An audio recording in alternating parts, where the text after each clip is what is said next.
Hello and welcome to Step by Step, a podcast by Future Commerce, presented by Omnisend. This is season 4 of Step by Step, and we're asking the question, how can a DTC brand compete with established brands? It's my question, it's your question, and we all know it's the one that needs answering because it is tougher than ever to attract an online shopper. You spend and you spend and you spend, you got to keep them coming back for more, and every time you attract a new customer, it feels like you're adding more work to your plate. Well, you can actually compete, you can grow and do more with less with marketing automation, and that's what we're sitting down to speak with James LeCompte about here today. James is going to tell us the amazing story of Toac chocolates and how a story of conservation helped rescue a varietal of cacao thought to be lost for generations, how he rescued it from extinction, and how his company, how Toac is bringing this experience of luxury chocolate to the world. It's incredible. Is this podcast for you? You're probably asking, what can I learn from this? Well, if you're an independent retailer, if you're an e-commerce startup, if you're a direct-to-consumer business, even if you're a lifestyle e-commerce business who's bootstrapped and has no exit intent whatsoever, then this is for you. This is a 4-part series, and if you're just jumping in midway through, might I suggest you go back and listen to the beginning right the way through? It's the best way to experience step by step. In this series, we are going to teach you, through the voice of founders of small and medium-sized e-commerce startups, how you can create and craft the ultimate multi-channel customer journey, how you can leverage automation and you can take your marketing to the next level. And we're going to get you there. We're going to take you from zero to hero, step by step. Let's join James LeCompte as he tells us the story of conservation and how Toac is raising the bar, the experience of chocolate for consumers all over the world, step by step.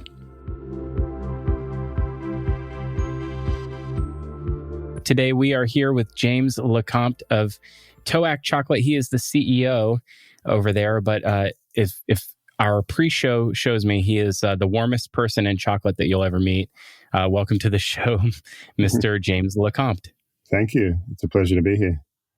Glad to have you. I was making sort of a warm joke as a lead-in because you have such an interesting product and sort of the evolution of the product, such an incredible story of conservation at Toac Chocolate. For those who aren't aware of the brand and don't know the story behind it, can you just tell us a little bit about what is Toac Chocolate? Sure, I'd love to. Well, Toac Chocolate, a bean to bar chocolate brand based in Ecuador. We do everything from harvesting the cacao, producing the chocolate, the packaging and exporting the finished product in Ecuador. So it's a product that's made at origin. Really, I guess our story starts about 12 years ago when one of our co-founders, Jerry Toth, is originally from Chicago. He moved to Ecuador and started a rainforest conservation program with a number of other friends. But it continues to operate today, Third Millennium Alliance, and protects about 1,700 acres of really important rainforest in coastal Ecuador. And it was on that conservation area that Jerry first came across the cacao tree, which for most of us, I think listening to this podcast, I grew up in Australia and Jerry, and for most of us, chocolate was this sweet candy that we enjoyed as kids. And I don't think any of us as kids really connected that with a tree that's got an incredible history and incredible attributes, both from, health and well-being and cultural significance in Ecuador and that part of the world. Jerry, coming across these abandoned cacao plantations, he just became quite fascinated with the history. And Ecuador plays a really significant role in the world of cacao and chocolate. And, again, it's probably something that not many of us know, but Ecuador is actually considered the birthplace of cacao. So there was a study conducted about 10 years ago and recently published, which basically identified the oldest evidence of any domestication or domestic use of cacao, some 5,300 years ago in what's now southern Ecuador. So it's really a tree or a plant that's been used for generations and thousands of years in this part of the world. It's also something that more recently in Ecuador has had a significant history around the late 1800s and early 1900s. Ecuador was the world's largest exporter of cacao. And so modern Ecuador was really going through this boom time at the turn of the century. People call it the era of the golden bean, and modern Ecuador, like the central bank and a lot of the infrastructure was built on this cacao boom. But unfortunately, that boom came to a pretty quick bust when a fungal disease came to Ecuador. It's called witch's broom or escoba de bruja.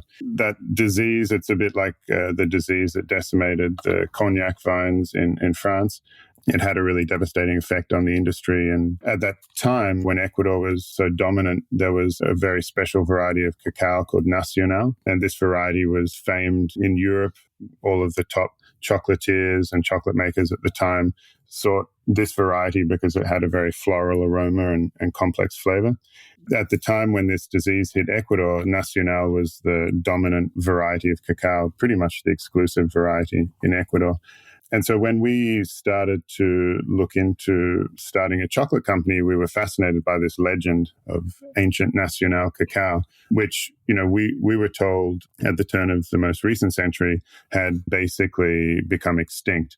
So after the disease hit Ecuador around 1916, it decimated a lot of the plantations. Farmers had to, try and recover, and the economy in general had to recover. And so the government and the industry introduced varieties, and they started producing hybrids that were more pest resistant. And ultimately, this very special variety sort of fell out of favor with farmers. And, at the turn of the last century, people believed that in its purest form, it was extinct. And so just to sort of close the story of how TOAC started, through Jerry's conservation work, we're introduced to one of our business partners today. His name's Sergio, and he's a fourth generation Ecuadorian cacao farmer. And he took us to a valley called Piedra de Plata, which translates to silver stone, in a remote part of coastal Ecuador in the province of Manabí. Manabí cacao growing is a bit like Bordeaux for wine. It's a really storied region in Ecuador.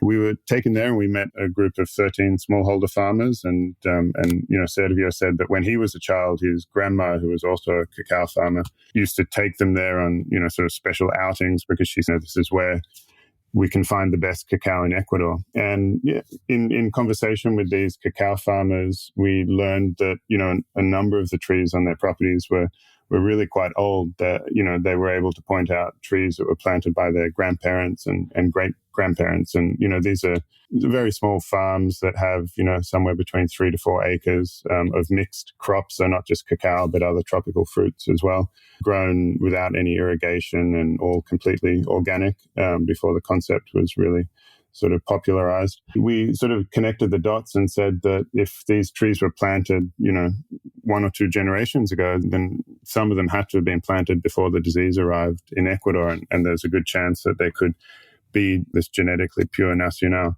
We asked to take some samples. We sent them to the USDA laboratories in the States, and it turned out from 46 samples that 9 of them were 100% pure Nacional genetics. And so for us, it was kind of like this little Indiana Jones moment where we'd discovered this supposedly extinct ancient variety of cacao with these farmers. So that's sort of where it all began. And then I could talk a little bit about, how we converted that, if you like, into a luxury. Oh, yeah, please. Yes, keep going. I'd love to hear more about that. But the natural question is how do you fit that story to your customers on a package? Because it's incredible, truly incredible. And when you talk about product differentiation, there's very few products in the world that I can think of that can say it was rescued from the brink of extinction to be something that could actually be enjoyed by people the world over. But please. Yeah, I think that was really one of the big challenges we had in the beginning was, well, first of all, we were working with such a rare raw material. And so when thinking about, well, how could we do something that was, true to the, this incredible, raw material? How could we do something that allowed us to share it in an authentic way? we spend a lot of time studying the history of cacao cultivation in Ecuador and the cultural significance, and we really tried to weave a lot of that into how we communicate and how we present and share the brand. But I guess to answer your question, how do we how do we share all of that in a product? It is difficult. We decided in the beginning to, I guess, take a little bit of a radical approach and really try and follow a true luxury branding playbook. And so we looked particularly to examples in fine wine and whiskey. And, a lot of the successful brands in that space, I think they've been able to create somewhat of a legend around their brand, and they've used, they've leveraged obviously storytelling, very elaborate and beautiful packaging is important, because I think we're a lot of us, I guess, activated visually to begin with, and so once we've caught someone's attention with something that really matches the, if you like, I guess, what am I trying to say here? So I've lost my train of thought there. It's the communicating the value of something, or the heightened perception of luxury. Exactly right. To be able to communicate the true value of something in many different sort of aspects visually, through the sense of touch and taste and smell. Those are all important touch points for us. And when we first launched our first range of chocolate bars, we actually include a beautiful presentation box, then houses a handcrafted wooden box, which looks a little bit like a cigar box. Inside that, you would find a tasting utensil to create a ritual or an experience out of enjoying the chocolate. And then we have a 60-page color book that comes inside the lid of the wooden box. And that really allows us to take a deep dive into the history of cacao in Ecuador, how we produce the chocolate, why it's such a significant variety, and what we're doing to preserve it for future generations. And so people that are looking for something really unique and perhaps luxurious, they want to take the time to sit down and to experience it and sort of immerse themselves in it. I'm looking at the product right now. It's so beautiful. It's just absolutely gorgeous. You can see it on the site. I'm looking at your art series right now, and maybe that's why it's just absolutely blowing my mind. But the box is so beautifully illustrated, and or like the illustrations and everything about it screams premium to me, which I think, to your point, is actually important here, because what you have is precious. And so to take this to market in any form other than luxury, I feel like would sort of be a disservice to the product. I agree. I find this just incredible. So we talked a little about your strategy, your go-to-market strategy, and I would imagine that there's more to that story as well. And I'd love to continue to hear that. You're doing business in Ecuador now? You're vertically integrated? It's all, you're managing the whole production cycle. You're managing everything from harvesting through, production and creation to marketing to selling to distribution.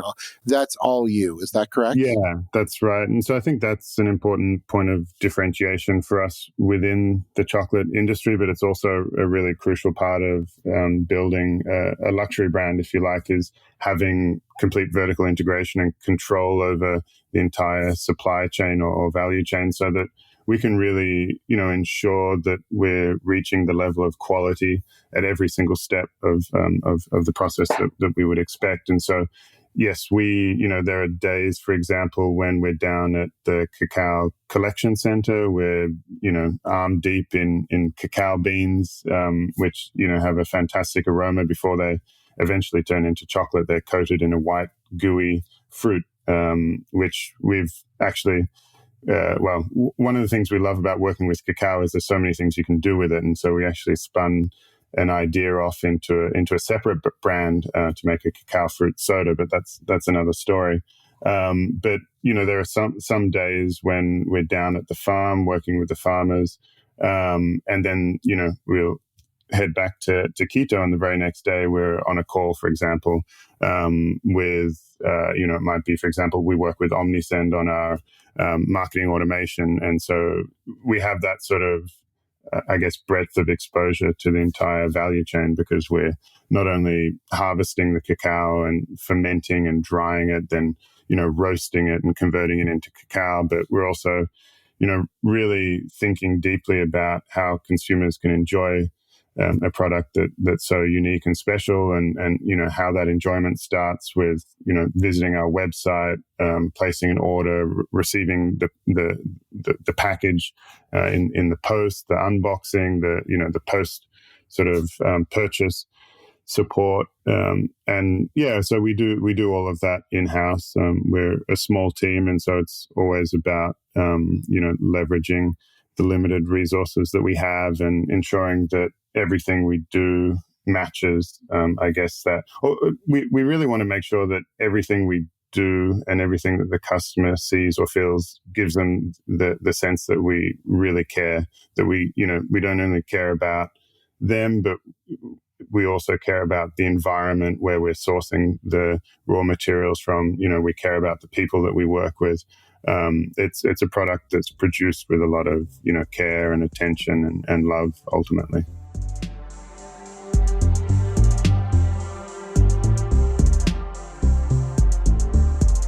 Future Commerce is brought to you by Omnisend. Omnisend is a powerful e-commerce tailored email and SMS marketing automation platform. It is built to give nimble teams the ability to drive more revenue without increasing their workload. That's right. You have a one-click e-commerce stack integration, pre-built workflows, and intuitive segmentation. And that makes it easy to get up and running without diving into the gritty details. That is, unless you want to. It is a powerful platform for businesses of all sizes. Find out why Duke Cannon, Toac Chocolate, and 50,000 other high-growth e-commerce brands choose Omnisend to give them a shortcut to revenue growth and grow their business while putting it on autopilot. Find out today what Omnisend can do for you. Go to omnisend.com/futurecommerce. That's omnisend.com/futurecommerce. Put your marketing automation to work and connect with your customers in every channel with Omnisend. Visit them at omnisend.com/futurecommerce. So much nuance there around, doing more with less. And, there's the other end of the equation of, if you look at the consumer idea of what chocolate is, it's a devalued commodity that you can just gorge yourself on and spend no thought or time into where it comes from, or how you came, to get it, or what the value chain is of how it came to be, available to you to purchase. Whereas you're at the complete other end of the spectrum of every part of the experience is very important, that folks understand the thought and the intention that went into every piece, from the package to the product that goes in the package, but also in the way that you experience. I've never bought anything ever, Brian, that comes with a tasting utensil. No. Not ever. So I feel like I'm the target. I'm probably your target consumer. Talk more about the doing more with less. What is the idea of, does that permeate to other areas of the way you operate the business? Is that a mindset that you try to apply to everything? You said you have a small team. Yeah, I think it definitely is. And you really, I guess, hit the nail on the head when you gave that example of how most of us perceive chocolate as this cheap commodity. And so we have, that's one of the biggest challenges we have in the business, is to, I guess, help people, step back for a second and perceive this incredible product as something that can be very valuable, and to really connect with the incredible history that it has. It was actually, for many of the ancient cultures in Latin America, whether it was the Incas or the Mayans, it was considered more valuable than gold. And the Latin name for cacao is Theobroma cacao, which translates literally to food of the gods. And so really part of our mission or ultimate goal is to elevate dark chocolate onto the same level as a fine wine or a whiskey. And so we do have, if you like, a big challenge or a big task because of the way most of us have perceived chocolate. And so I think in that sense, it is important to really be focused and to do something well before you try and tackle everything or do everything. And so we do take that, I think, mindset across all the different areas of the business. It's taken us quite a while to expand our product portfolio because we wanted to really perfect the initial products before we expanded to something that was a little more, if you like, our origin bars, for example, the ones that come in the beautiful wooden box. Those we found have been, really well suited for gifting, for special occasions. Even a lot of people would tell us that they had it on their as an item on their bucket list, for example. But it's challenging to build a sustainable business on that basis. And so, once we'd sort of felt that we had not obviously perfected that product, but we'd got it to a point where we were happy with it, then we were able to sort of start looking at other products that, we had a lot of customers that would tell us, they received a box of Toak chocolate as a gift and they were blown away and they wanted to enjoy it on a more frequent basis, but didn't need, for example, every time the elaborate packaging. And so that's when we put out our line of signature bars, which is the same amazing quality of chocolate, but comes in a simpler packaging. And for example, instead of a 60-page color book, it comes with a small insert that gives you the steps to tasting and pairing chocolate with whiskey or with wine or cheese, for example. And now we're in the process of working on a new line of products, which we hope to launch in early 2021. Which will add, I guess, a bit of fun to our product portfolio, which is going to be a range of flavored bars that will be a little bit more affordable. And with those bars, we're actually, we're going from, let's say, with the Origin bars, the top of our range, our flagship products, where we have a 60-page color book. We then went to the signature bars where we have this concise little insert that's still very informative and enjoyable to read. And now with this new line of products, we're planning to utilize digital technology with QR codes, traceability, and really rich storytelling through mobile devices. And so, yeah, we do have to. I guess, like, we have a big challenge, like a lot of small businesses do, but we try and break it down and do one thing well, and that applies to our digital marketing efforts as well. I think we started in a gradual effort and sort of scaffolded up our strategy, and that's worked well for us as well.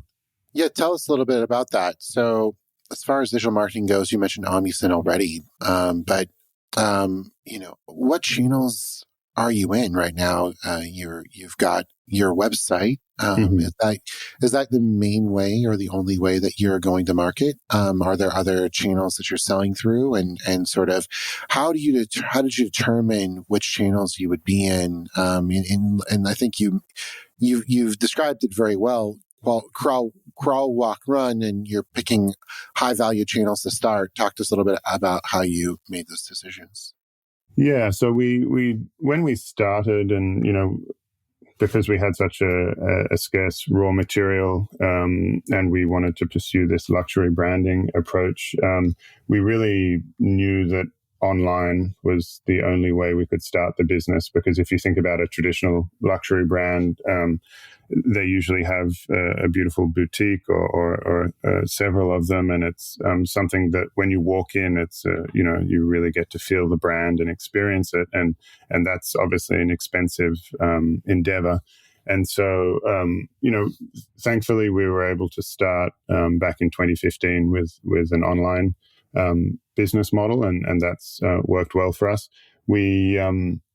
recently with the COVID pandemic, we had to take another look at our digital marketing efforts and really reinvigorate them because we had started to build out our traditional distribution through working with a distributor in the US and Europe and focusing on trying to build out some of our distribution channels through retail stores, physical retail stores.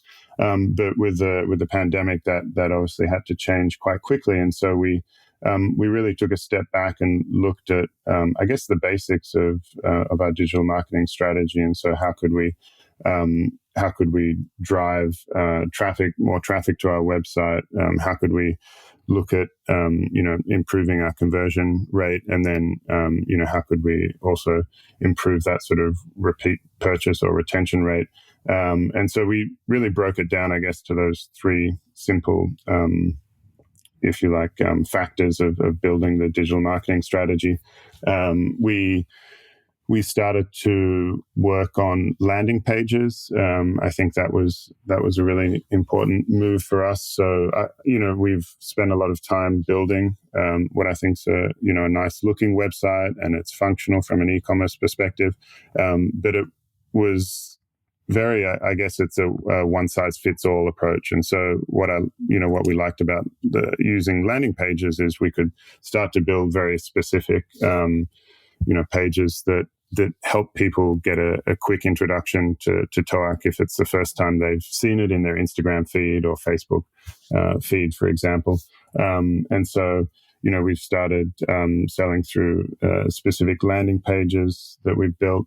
We also have been using now Facebook and Instagram ads, which has been really, some great results there as well.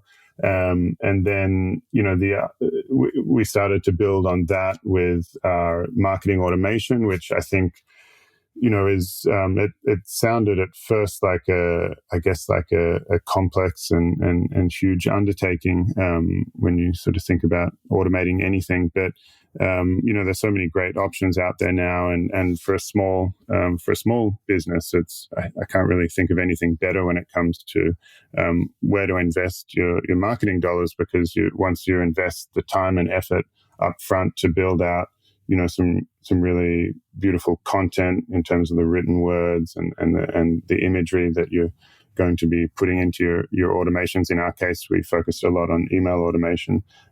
Once you set that up, then it starts to work for you in the background 24/7, and obviously it needs nurturing and monitoring, but it's like having an extra couple of team members without the overhead.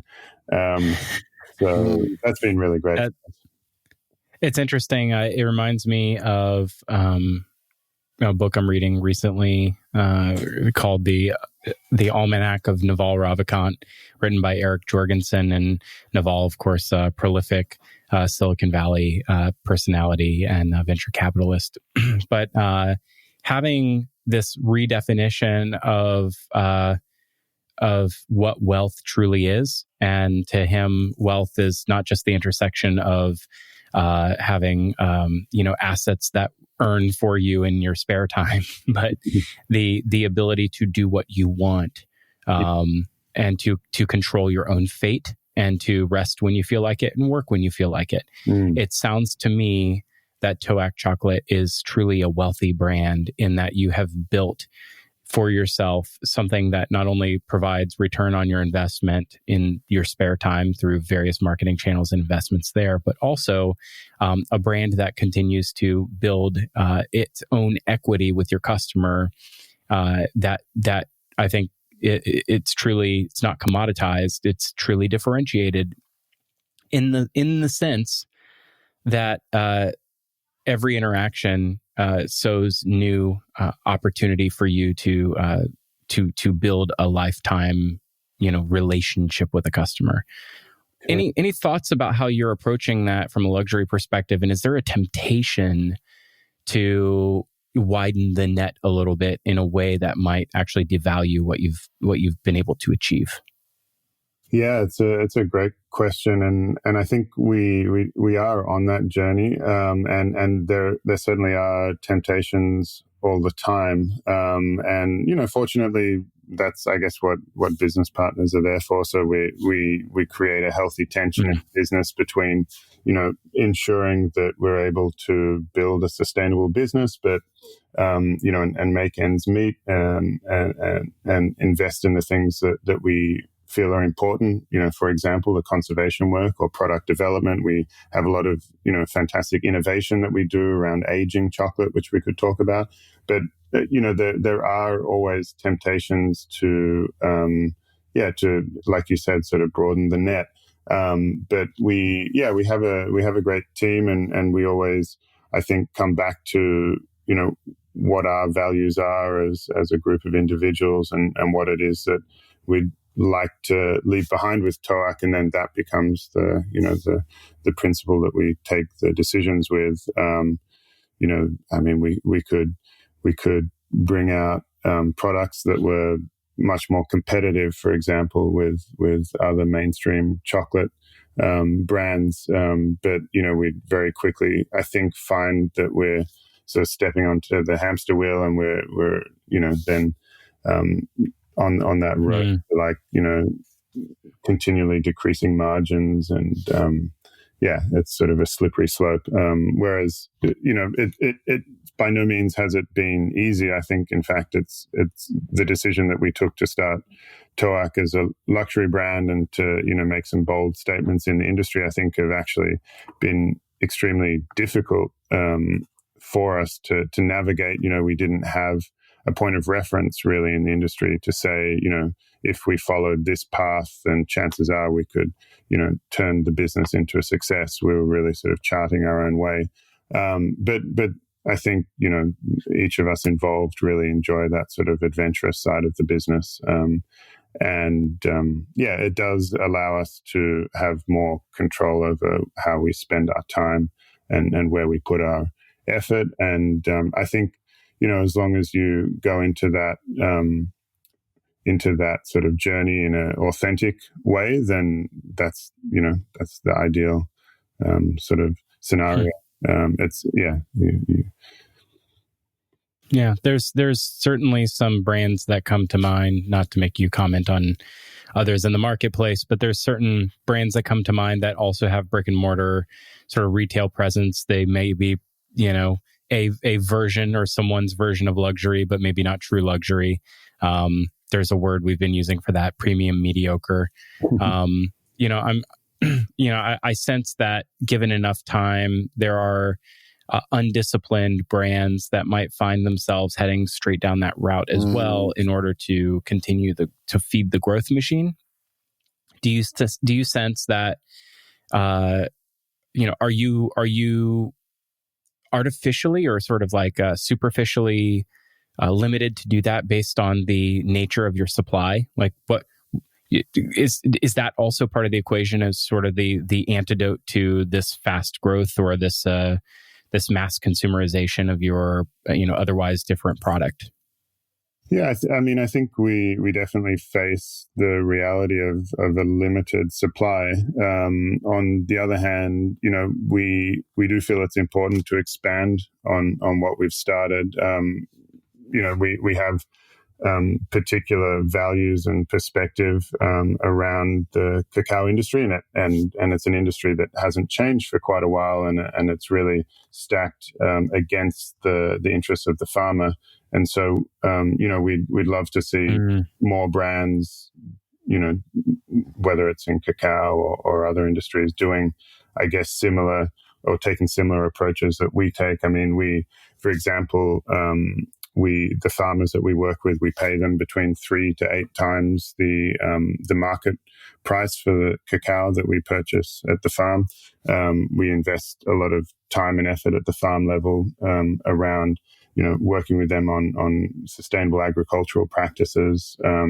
We've been able to start a genetic bank project with a local NGO and a local university in Ecuador, where we're planting cuttings from these 9 mother trees that we spoke about earlier. And we're really trying to bring, I guess, a lot of awareness and education to consumers about the importance of biodiversity, for example. I mean, there's so many examples. It's not just cacao, but there's so many industries where we've moved to this mass-produced, commoditized sort of model where we put all of our eggs in one basket, whether it's like with bananas, there's the Cavendish, or in variety, or in cacao, there's this variety called CCN 51, which is not a very sexy name, but that's the variety now that most farmers are producing, because they don't get paid on a or they don't get paid on price. It's all about volume, and so we're losing so much, if you like, diversity and even cultural heritage and all sorts of things when we just sort of all get on this superhighway to commoditization and mass production. And so obviously what we're doing is just a drop in the ocean, but we feel like if we can show others that it is possible to make a living this way and to build a business, then that would be a great outcome as well. There's something to be said about the sort of continual re-education of the customer, and taking the story another level deeper. Rarely do you hear, and I'm sorry to keep gushing over the notoriety of the thing that you have built and achieved, but this very rare do you hear about the investment to a genetic bank of a particular. It's like that just doesn't happen in our neck of the woods. Usually, people are touting some sort of breakthrough around a leg that can be attached to a piece of wood and call it furniture. Brian, you've been exceptionally quiet taking it all in. I'd love to. I know you must be gushing over there. I am. What are some final thoughts? I just love how you're being you're building an identity as a business that is true to so many things. It's true to your customers. It's true to your employees. It's true to the product that you've so crafted and like discovered. These are all things to me, like they're marks of the type of business that is going to be able to withstand something like a COVID. And then you're taking those things and you're being very careful about what channels you release them through. And you're doing more with less. I love this story. I think what you're doing is absolutely incredible, and I'm looking forward to tasting your chocolate, because that's something that I absolutely have to do now. Now it's on my bucket list. Yeah, we have to organize that for sure. If others are going to taste the chocolate, where can they find it? The best place to find it is on our website. So it's toakchocolate.com, TOAK chocolate.com. And we have fast and free delivery through the US and worldwide. And we ship all year. So it's really pretty straightforward. That's so cool. Thank you so much for joining us on the show. And thank you so much for listening. Thank you so much, James, for joining us on Step by Step. Right before James sat down for that interview, he spent over 2 weeks in quarantine with his family in a very small hotel room in Australia. So James, wow, thank you for coming out of quarantine and then sitting down to tell us your story on a podcast. I couldn't be any more thrilled that you would spend that time with us and then send us some amazing chocolate. I can recommend this chocolate very highly. Go to toakchocolate.com. And if you'll go to their signature harvest, Rain Harvest 2018, highly recommended. So thank you to James for joining us. And thank you for listening. We have just one episode left of Step by Step in this 4th season, and it's with Kaylin Marcotte, who is the founder of Jiggy Puzzles. If you never thought that puzzles could be high art, think again. Kaylin is going to give us an education on what you can do with mindfulness and beautifully designed products, and how you can flip the script on something that seems so commonplace or mundane or as consumable as a jigsaw puzzle. It blew my mind. Incredible. Also, thank you so much to Omnisend for sponsoring this season of Step by Step. I want you to do more with less in your e-commerce business. You can do that by visiting Omnisend and getting your marketing automation and all of your channel automation completely squared away. Tell them Philip sent you from Future Commerce when you do. Go to omnisend.com/futurecommerce. That's omnisend.com/futurecommerce and get your automation journey underway. All right, well, that does it. We have one more episode left. I can't wait for you to hear it with Kaylin Marcotte, the founder of Jiggy Puzzles. Stay tuned, and we'll see you in another episode of Step by Step.